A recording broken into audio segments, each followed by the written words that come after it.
right, we are going to get started. I am Mary Beth Gassman, and I'm a professor at Rutgers University. This webinar was supposed to be hosted by Alice Ginsberg, but she was in a very minor accident, and so needed to pull out today. So she's doing fine though. So I will be with you today, and I am also the executive director of the Rutgers Center for Minority Serving Institutions, and we are partnering with Jobs for the Future on this event, which is called Competent and Competitive Students in Registered Apprenticeship. Just for a little bit of background, we have a partnership with Jobs for the Future in which we do a lot of work related to minority serving institutions and HBCUs in this case in particular, and their work with registered apprenticeship. And we're really excited to be showcasing today some amazing work at Alabama A&M University, which just does wonderful, wonderful work in this regard. I did want to let folks know that over the past couple of years, we have been working on doing a major landscape analysis of MSIs and registered apprenticeship, really taking a look at where registered apprenticeship is happening, how it's happening, and what can be learned from what is taking place at MSIs. For those of you who might be new to registered apprenticeship, it's a wonderful program that combines formal instruction with paid on-the-job learning and which is terrific for students.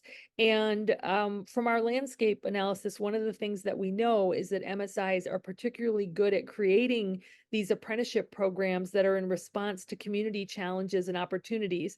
And the one that is at Alabama A&M University was created in that way. It's a really, really wonderful program. So I am going to have Dora Cook, who is with Alabama A&M, and she is with their registered apprenticeship program in social work, and she is going to introduce our two registered apprenticeship folks who were students at the Alabama A&M University registered apprenticeship program. They have since graduated, but they have lots and lots of great information for us.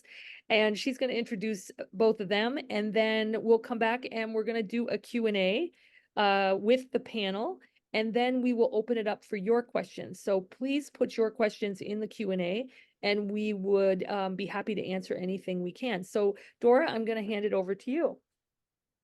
Hello, everyone. My name is Dora Cook. I am the program coordinator for the Opioid Impacted Family Support Program here at Alabama A&M University. Our program is located in the Department of Social Work in Huntsville, Alabama. With this program, as Ms. Gasman stated, that it is a registered apprenticeship program. And what I mainly do is go out in the community and connect with community partners to hire our students as an apprentice. So they work at these jobs as an employee of that company. And for the social work field, apprentice is new.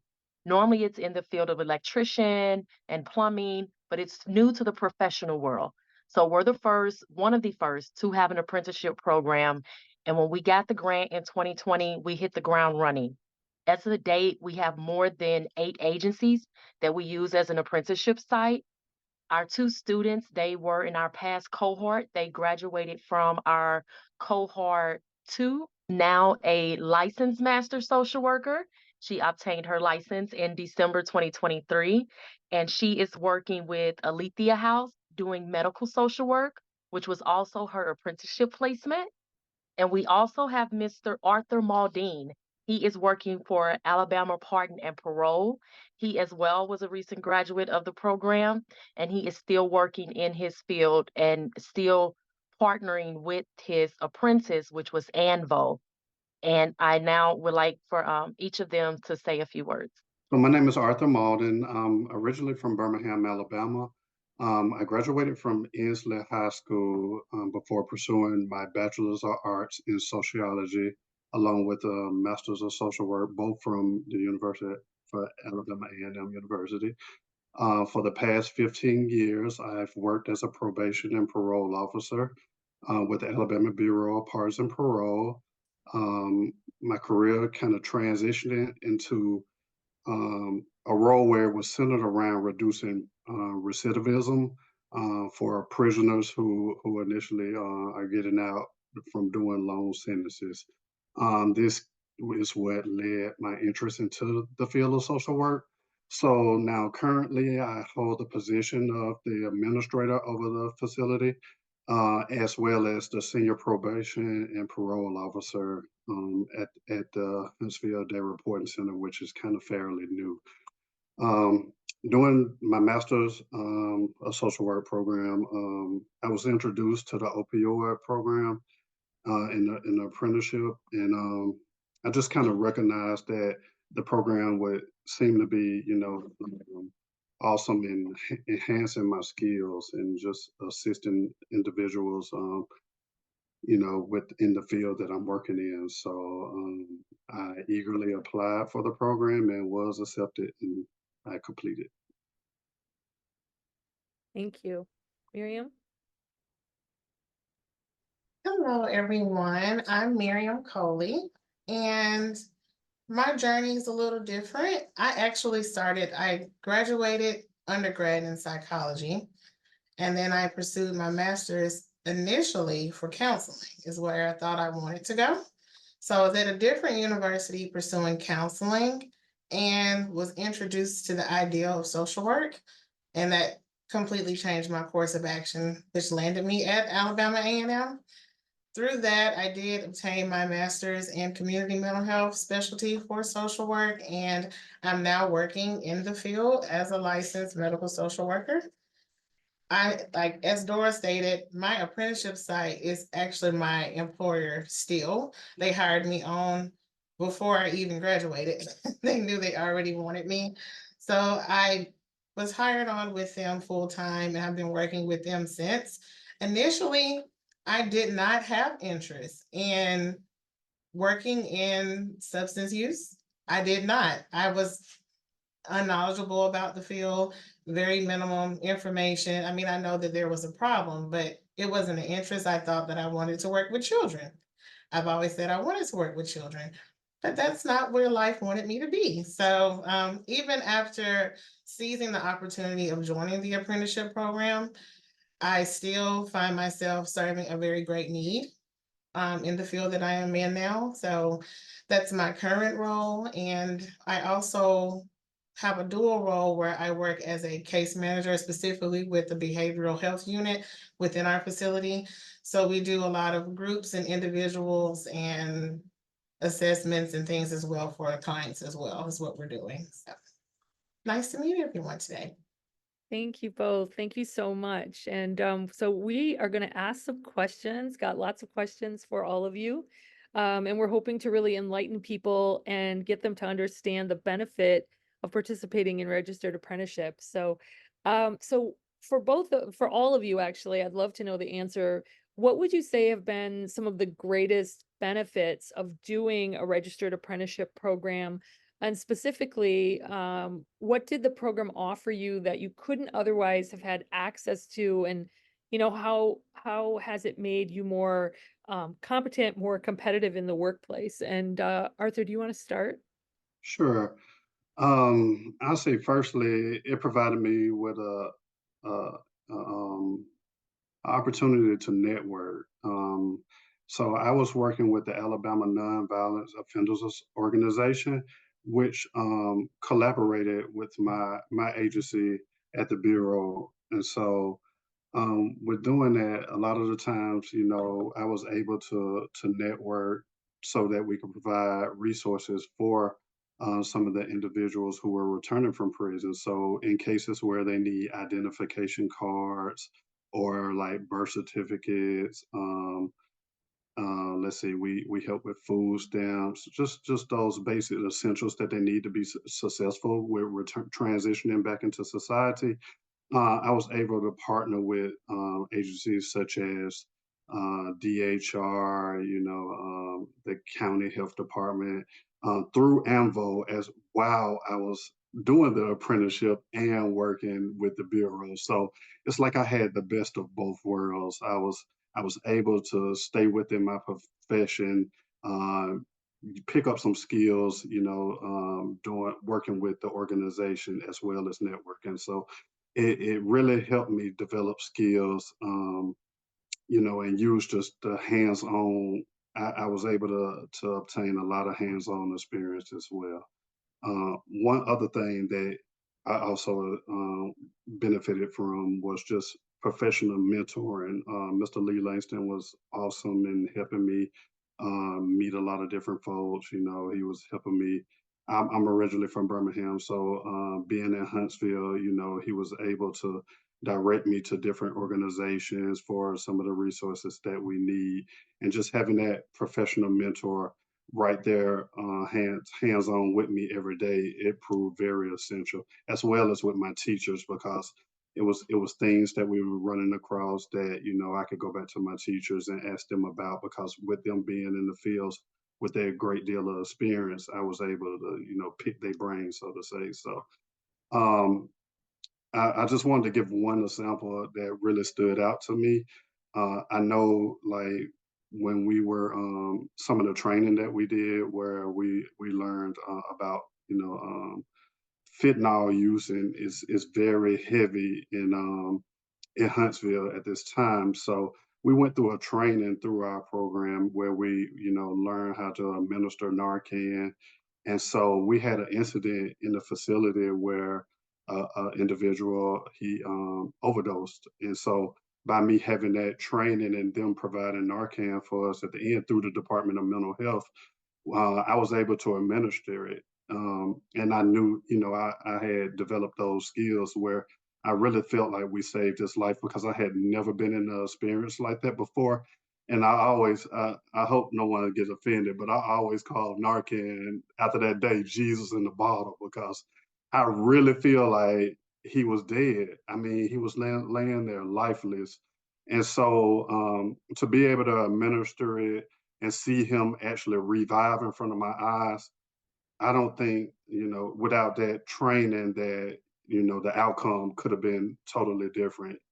So that was just one example that I wanted to key in on and just, you know, bring it to your attention.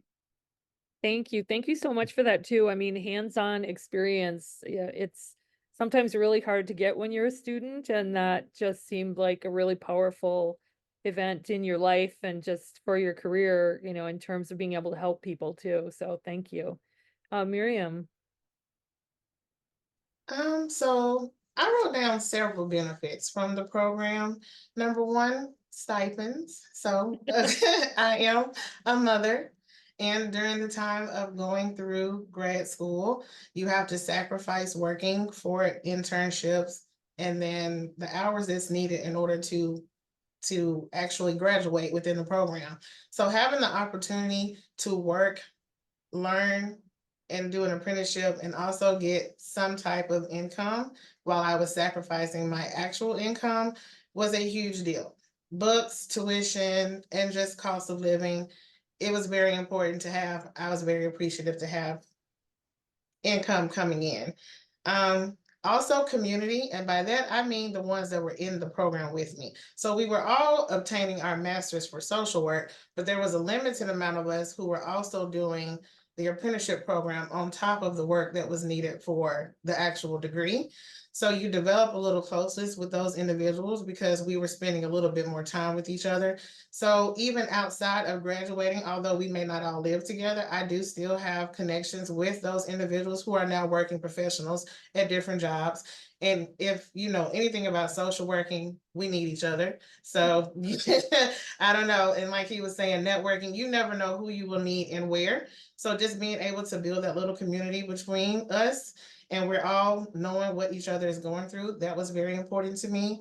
Also, exposure. So just getting your name out there with your professors, as well as all the individuals that they were aligning us with. Our name still, I believe, still circulates in the atmosphere. We're not just a student, we also did a step above to be, even more exposed and having exposure to different things that maybe other students who chose not to enter the program were able to receive as well, which leads me to resources. During the program, we were given the opportunity to get specialized training. So you leave with already being certified as a case manager, already being certified to administer telehealth, already having resources to apply for your licensure, knowing how to do it, and also given material to study, which anyone who knows school is not cheap. And having to buy all this stuff and get out there and try to do it yourself without a little guidance, it was very helpful to have that additional on top of the information that we were just getting by being in the program. And finally, just knowledge and training in general, because this was a specified field of opioid addiction and dealing with substance abuse. Very unknowledgeable, like I said before, of the field, just very minimum. But you have to do specialized training to really learn. It helps you with any biases. It helps you to understand all the stigma. It helps you to understand what the actual issue is, who you're serving, how you can serve them. And it was just eye-opening to be able to get a different experience, especially for someone like me who didn't have a lot of exposure and experience before. I came into social work very new. So everything was very new for me. And it was just good to have. So there was a lot of benefits with it through the program, but those were just the main ones that I wanted to highlight. Thank you. Thank you so much. I think you highlighted a lot of them, which is great. Dora, I realized that well, actually, I don't know if you ever did a registered apprenticeship in your life, but what I was curious about is from your vantage point, what do you think are some of the benefits to students? I have not.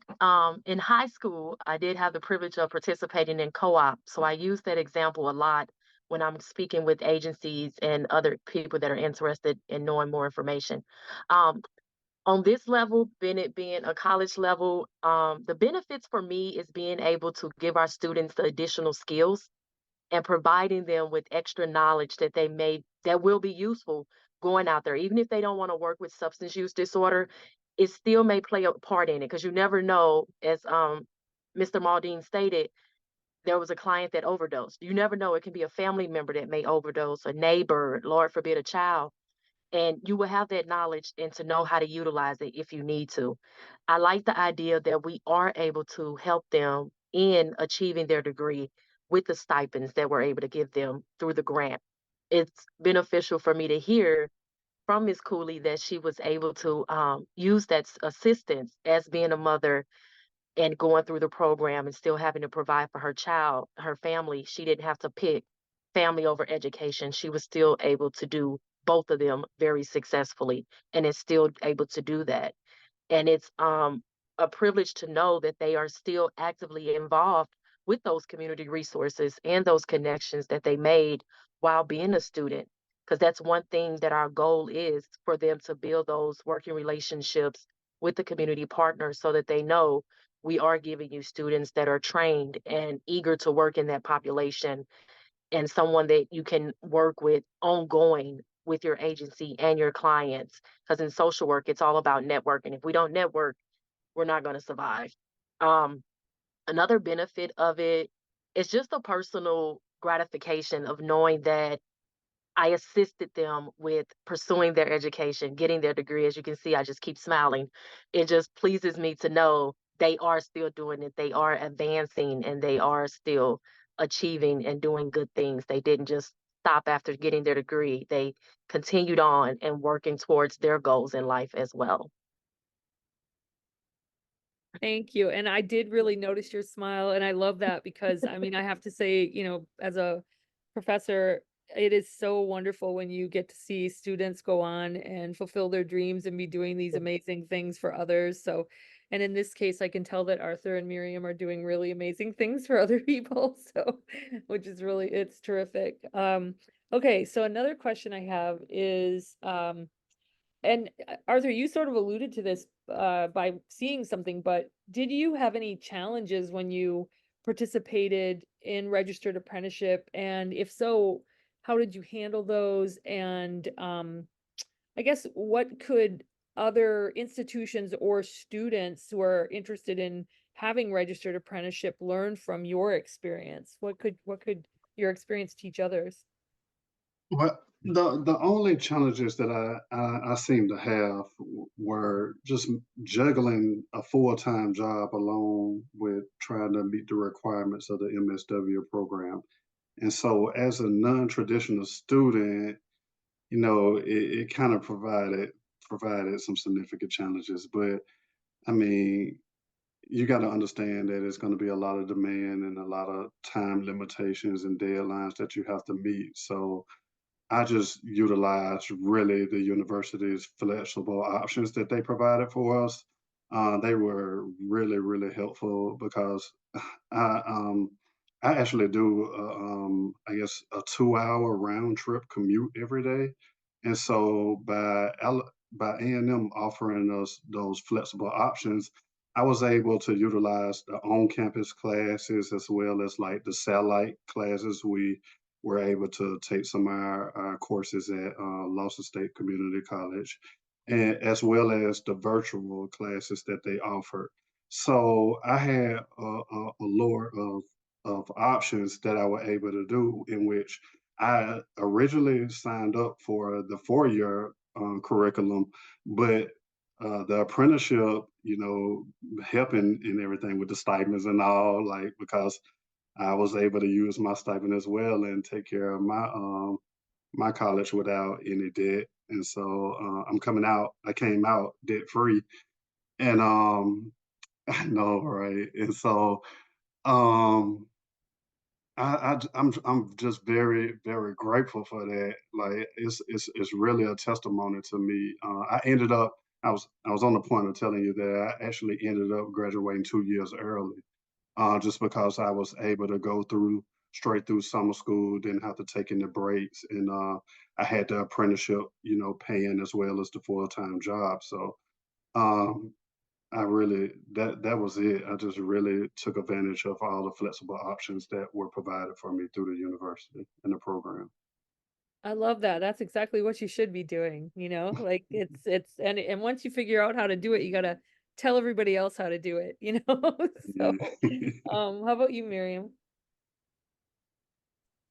Honestly, I can't identify any problems or challenges that I had while I was in the program. As I said before, it was extra work on top of what was already needed for the regular coursework for the degree.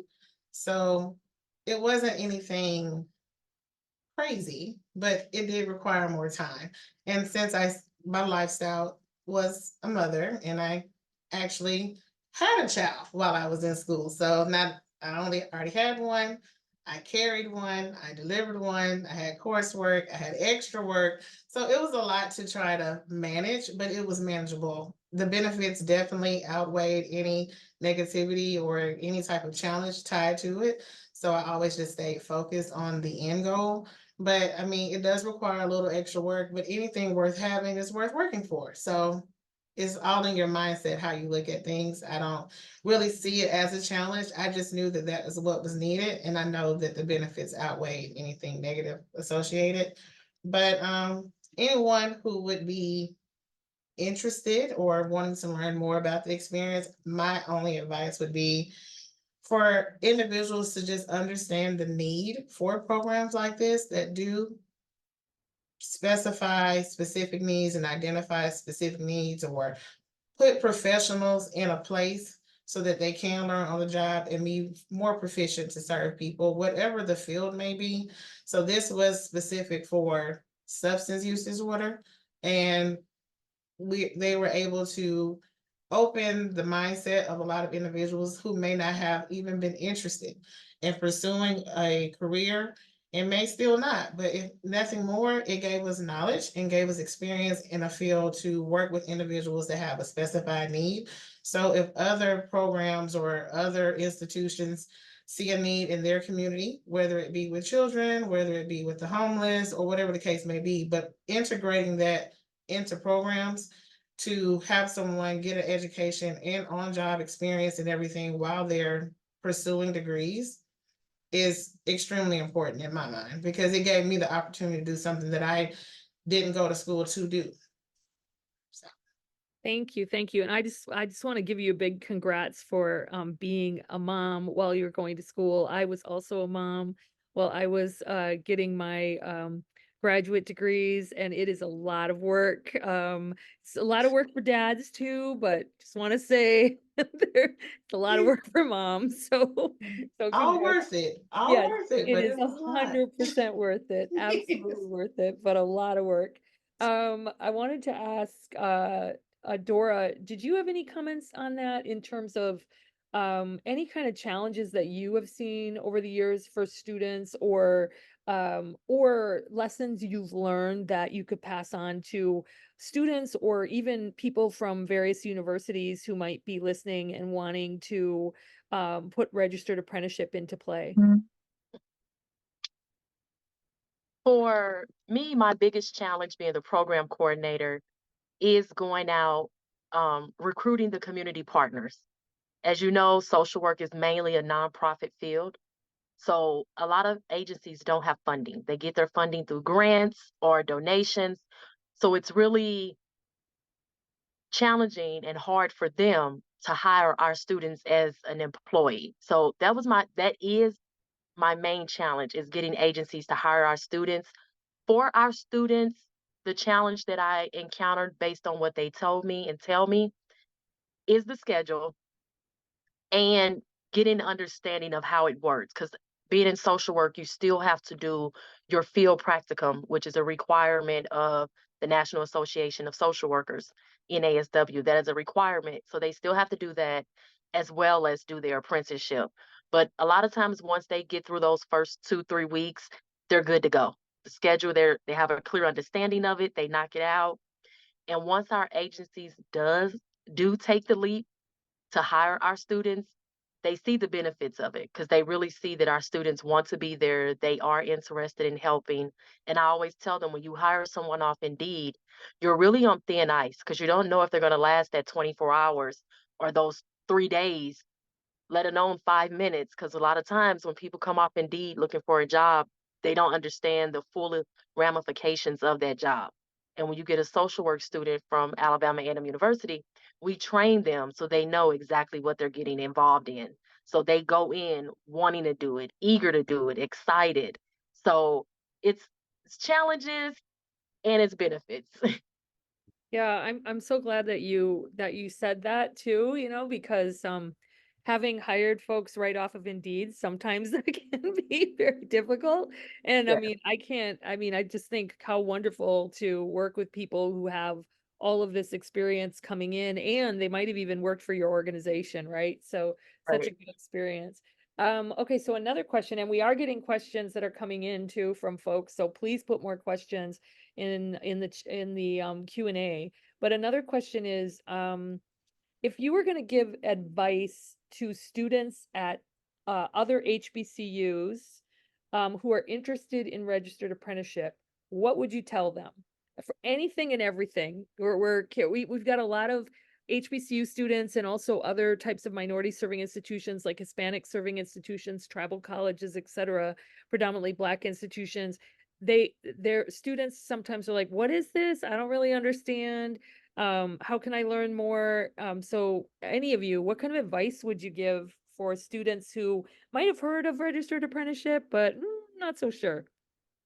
I'll take the lead on this one. With my students, even when I go out to recruit the students, I speak with them in their different classes. A lot of times they do tell me, Miss Dora, I'm just doing it for the money. I don't have a problem with that. So if your school is offering you money, take advantage of it. Do it. And doing that, you will learn a new skill. You will learn a new networking system. You will learn from it. So a lot of my students that came in just for the money, at the end, they were like, okay, I saw the benefit of doing this. I got certified in case management. I got certified in telehealth. And now we're adding in mental health certification. So we're training them in mental health. They get the Narcan training with Project Freedom. So it's a lot of trainings and additional certifications they get along with the stipend assistance. And we provide them even with interviewing skills. As Ms. Miriam stated, we provide them with licensure material as well. And it's beneficial. She obtained her licensure licensure, and she's one of 4 of our students. We have 4 other ones that have graduated using from the apprenticeship program that have also obtained their licensure. So we are helping to increase our numbers of licensed master social workers coming out of Alabama A&M with the help of the apprenticeship program and the benefits of being in the opioid program. Oh, that's great. I really think that you all are such a model for everyone. I wish more and more people would take a look at what you're doing. We've been trying to highlight it as much as possible because we're just so impressed. And also, I'm even more impressed after meeting your students today. So, Thank you. um, Arthur, do you want to answer as well? What advice would you give for HBCU students or just students in general about figuring this out? And I mean, why folks might want to do it, and what do you think? Well, she pretty much took the words out of my mouth. I would just say just utilize and take advantage of all of your available resources. I mean, it's a lot of challenges of balancing the coursework and, just attending the workshops and participating in the interprofessional trainings, but it's beneficial. So, I mean, you acquire new skills, you acquire new certifications before graduating. And I think that's what gives you the edge in the job market. I mean, we were able to, continue to grow with our agencies that we practice our apprenticeship with, and so it just, enhanced our productivity in the field. I've been in law enforcement for, I think it's almost close to 20 years now. So being able to take those social work skills and combine them with the law enforcement skills kind of opened my eyes more, because usually it's like do what I say or you go to jail, but now it's more so, hey, well, let me see about helping you so that you don't end back up in jail. And so I think that's very beneficial in my field, and I think that's what gives me the edge and allows me to be a great administrator over our Huntsville Day Reporting Center. That would be it for me. Thank you. Miriam, how about you? Can you unmute? Sorry. I guess my advice would be for anyone who is on the fence, interested, not interested, ask questions and try it, because it was a professor that brought the opportunity to me. I wasn't looking for it. And when they originally brought it, I turned it down because I didn't know what it was. I'm like, I don't know what that is. I'm just trying to get my degree and get on out of school. But she was, they brought it to me again, and I said, okay. And they asked me to call Miss Cook and find out more information. And I told her what I said before, I'm not interested in working in substance use. And she said, well, what are you interested in? And I said, I want to work with children. And she said, well, you do know that children are everywhere. You may have a child who was an athlete who was prescribed a pain pill, and then that turns into something that we all don't want to happen, but maybe they get addicted to the pain pill. And how would you know how to deal with that situation? That's still a child. And now you have a specification where you also know how to deal with someone who is dealing with an opioid issue. So I'm like, it changed my mindset. And if you just look at this as an opportunity, no matter if it comes with a little extra work, no matter if it comes with you having to do a little bit more, like I said before, the benefits that you gain from doing a little extra in a program outweigh anything that you would have to do extra. So it's always worth just trying to ask questions, get all the information that you can from the people at your university to find out what all it entails. But you don't stand to lose, but you definitely stand to gain from joining an apprenticeship program if you're interested. Even if you're not, you still stand to gain. So just try it. Thank you. Thank you. I appreciate that. Okay, so we're gonna take some questions. The first one is with the pay. So there is a stipend through the apprenticeship in addition to regular pay for having a job. So that was the question. Anybody want to take it? Yes, our stipend, our grant provides the students with tuition assistance as well as a stipend payment. So they get a tuition tuition assistance, one-time payment, and then they get a stipend payment that is broken down twice throughout each semester. So we give it to them at midterm and at final. The agency that we partner with as an apprenticeship pays them a wage as well. So they get that wage for working at that agency. So that's their paycheck. And we let them know you are an employee. They will treat you as an employee. So if you have to get terminated, that's your job. You're no more job, no more paycheck. Um, so we really stress the importance of them and being a professional. You are going to work every day. You need to manage your time schedule for your work as well as for schooling. So yeah, they got the wage from the job, which was the apprenticeship site, and they get the wage from the stipend from the grant through HRSA. That's great. That's great. And I love that there was a question about money because it really is so important. I mean, I think sometimes we're taught not to ask those questions, but they're such important questions. And as I remember the day, it was like October 19th, I think in 2008, when I paid off my student loans.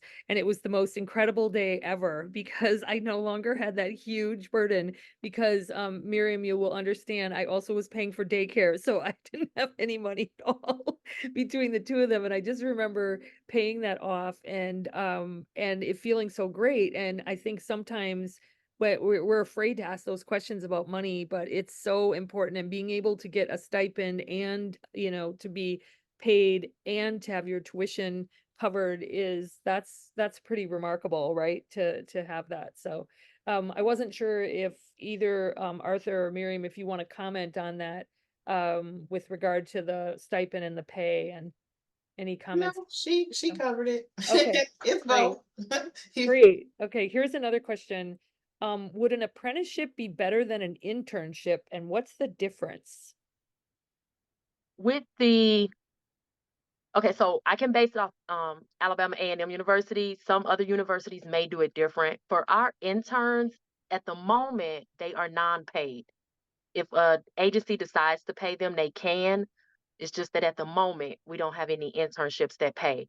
But for our social work students, they are required to do 300 internship hours for their master's degree. So they have to do it on their 581 level, which is their foundation courses, and they have to do it on the 680 as well as the 681 level. So before they graduate with their master's degree, they will have 900 internship hours.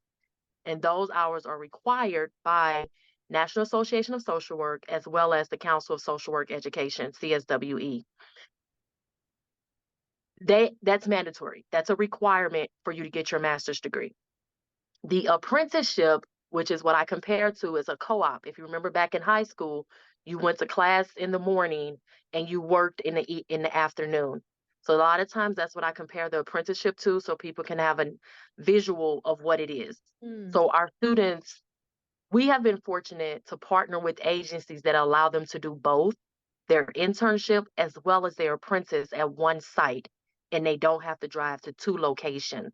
Wow, it's great. So they're able to do their field placement, which is their internship, on Tuesday and Thursdays, half day Friday, and they're able to do their apprenticeship where they work and earn their paycheck Monday, Wednesday, Friday afternoon. And they're doing two different job duties. So that's another benefit. They're learning two different job skills. So if they're doing intake and assessments Monday, Wednesday, Friday afternoon, on Tuesday, Thursday, Friday mornings, they may be doing discharge planning. So it's just two different job duties that they're learning. And that's why I say the schedule at first seems difficult for them. But once they start doing it and they get the hang of it, they're like, okay, now I understand what you're saying. And I create them a chart as well to see so they can visually see it because everyone learns different. Yeah, I love that. I mean, what I love about it is getting all that work experience and coming out of college. I mean, I'm the mother of a 24-year-old who, when she graduated from college and went out in the job market, she had a couple, you know, short internships, but the first thing out of everyone's mouth was, well, you don't have any experience. Exactly. Right. Yes. She did. She was just like, but I had internships. And they were like, well, you know, so whereas I think what's happening here is because you are an actual employee that it's seen in a very, very different way, which is great. And I mean, I think it's just terrific to do that. The other thing that I was going to mention when you were talking is it seems like people really learn how to balance Mhm. the different aspects of their work. I mean, would Arthur or Miriam, would you be willing to talk a little bit about like what you learned about balancing all of the kind of work obligations you had in your life and how you managed to do that? How about Arthur? You want to go first? Miriam's Okay. over there thinking about all of it. I just learned to really be organized. I mean, it really became to where I was just on a strict schedule every day. So, but like Dora said, like it was amazing to do so many different things because like she stated, I would be doing assessments one day, then the next day we would be going out and doing resources where we would be going to different agencies, and then the next day we would be feeding somebody. We had a prayer breakfast Saturday. I mean, it was just so many different things that we did that all correlated that I really feel like I plan on going into the private practice field, and I feel like I'm really equipped and ready. It's just a matter of getting started. So if I don't take anything other than the money from the program, I feel like I'm more than equipped. I'm getting ready to take my license exam. I've just been so busy, I haven't had the time, but I feel confident that I'm gonna pass on the first go round. So uh, they really made everything available to us. I've been doing the telehealth webinars. We had a licensed practice book that we were given.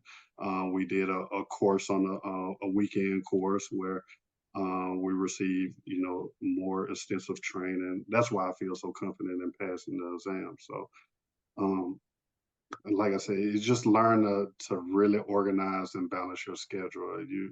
It got to the point where I had to buy me a organizational planner, and I never used those things a day in my life, but now that's what I live by. So, and then the big the desk calendars, I live by that too. It's like if I don't have a picture of it on my phone, I feel like incomplete. So it does teach you structure because there's so many things that we had to do. But I went.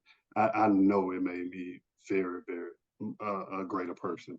That's great. And I love that you said that you're going to do well on your exams. Like you were totally confident. You can tell a good program when someone comes out of it feeling that way. So Yeah. that's terrific. Miriam, how about you? How did you balance everything? I think for me, what made my experience a little unique is my actual placement. I'm with Alethea House, which is a substance use residential and outpatient agency.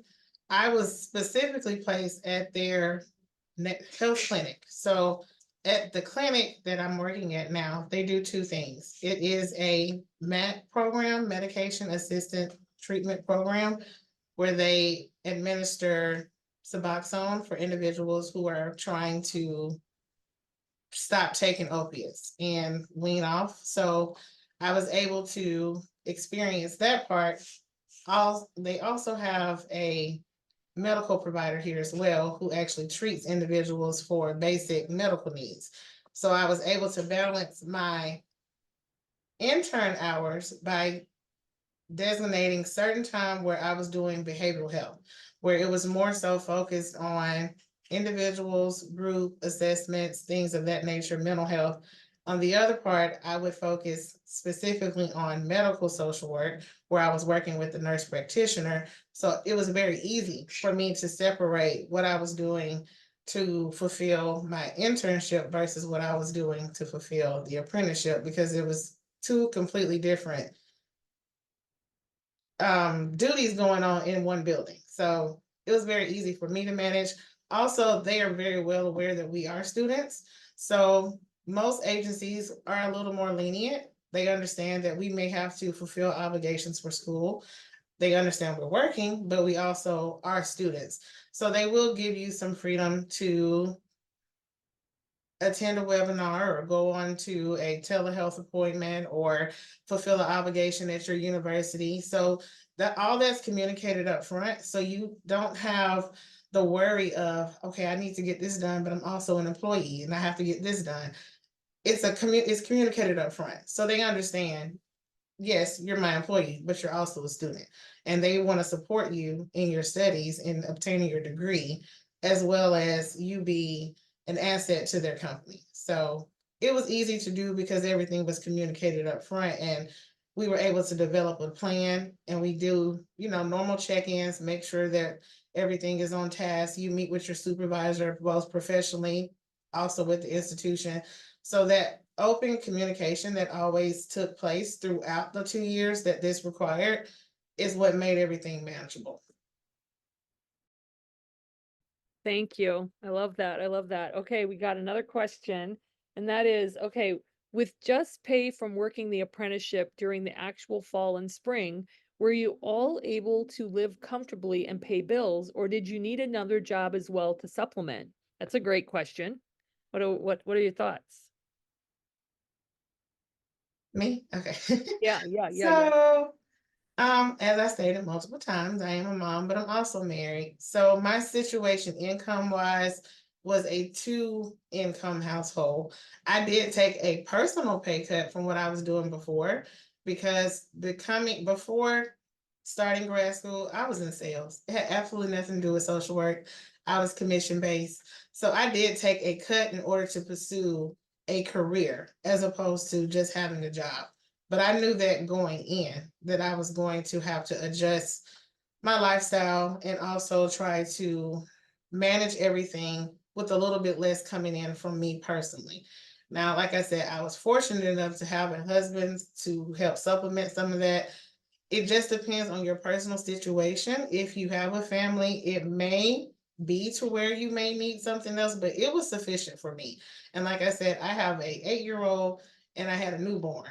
So I was able to still manage. I believe if he wasn't there, I still would have been able to manage because I know how to, and we teach, you know, how to cut back. And it's temporary. This is not forever.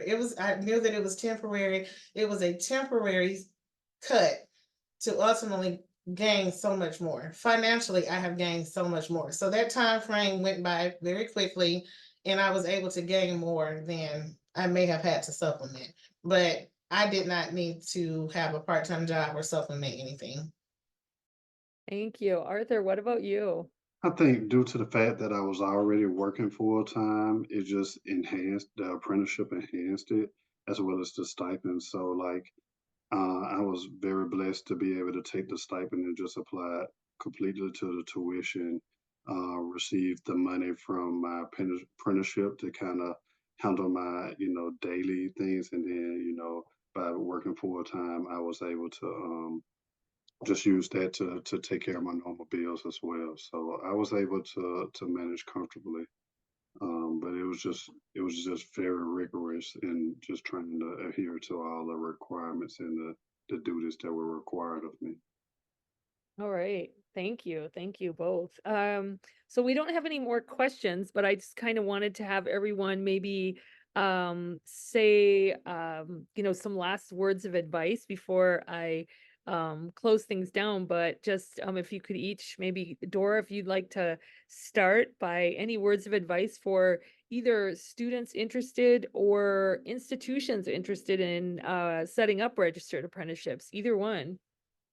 I can do both. For the students, I recently graduated in 2019. So from a student perspective, try it. Don't just automatically say no just because you're not interested. Give it a try.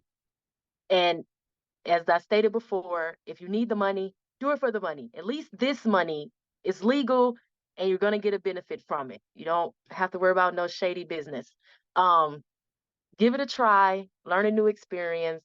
And that's the only way you're going to learn if you don't try. If that's the only way you're going to learn is if you try, especially if you're in the social work field or a professional field. Any field is that fact, but in social work, we really have to think outside the box. We have to put ourselves out there That's how we communicate with our clients. That's how we learn new things. It's just the nature of social work.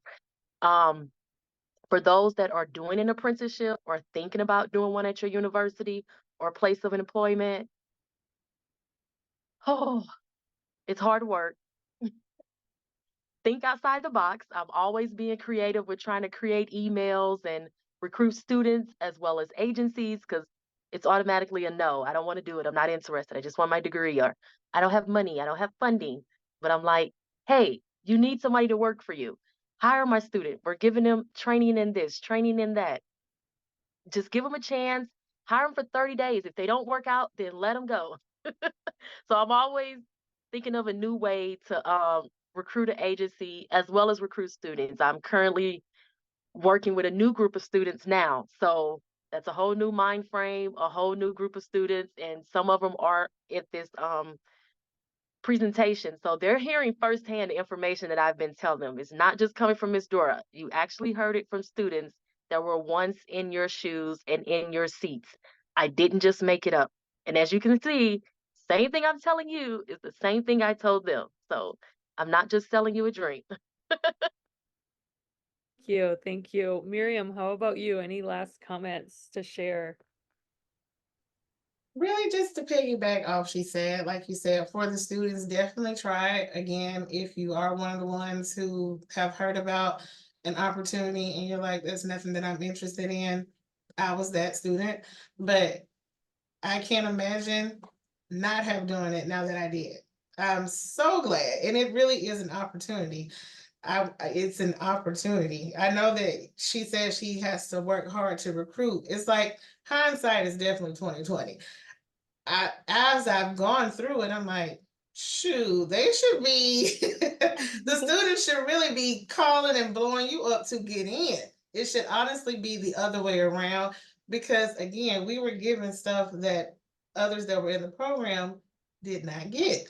And if they did get it, they had to pay for it. And I did not. So any students that are listening, join 100%.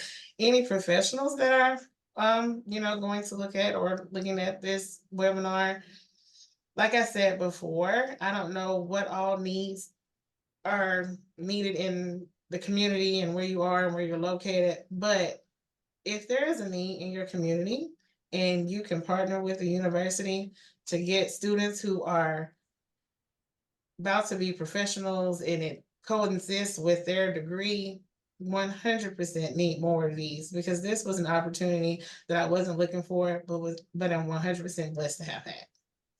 Yeah, thank you. Thank you for tying it back to the beginning about community needs, because I think, so often there are things going on in the community and we get really frustrated about it and we don't really know what to do. But in this particular case, I love that the institution and the wonderful people working with this particular registered apprenticeship really thought about the community needs. I think that's just so, so important. Arthur, any last comments from you? Nothing really further. I think they touched on everything. I just really enjoyed the program, and I'm really grateful once again for being able to be a participant in it. And I just wanted to say that we did really well, even though we went through all of those obstacles. We were still inducted into the National Honor Society.